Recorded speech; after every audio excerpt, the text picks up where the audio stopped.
रेगिस्तान की खामोश रात, मक्का की वादी और एक ऐसा वाकया जो तारीख बदलने वाला था। दूर अफक पर एक लश्कर बढ़ रहा था, हाथियों के साथ और एक खतरनाक इरादे के साथ।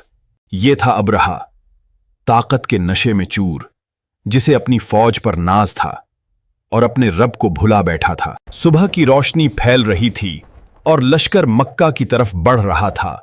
हाथियों के कदम जमीन हिला रहे थे। मक्का में सुनाटा छा गया था। लोग शहर छोड़ रहे थे, मगर कुछ दिल रब पर भरोसा किए खड़े थे। अब्दुल मुतलब ने कहा, ऊंट मेरे हैं और इस घर का रब खुद उसकी हिफाजत करेगा।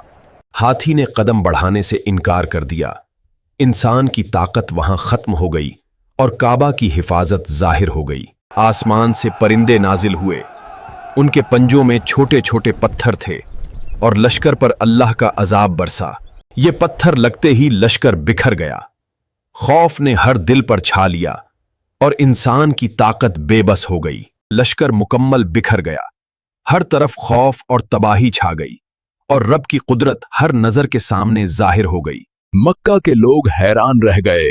हर आंख में खौफ और शुक्र और काबा की हिफाजत का करिश्मा वाज़े हो गया। हाथी और फौजी घबराकर पीछे हटे।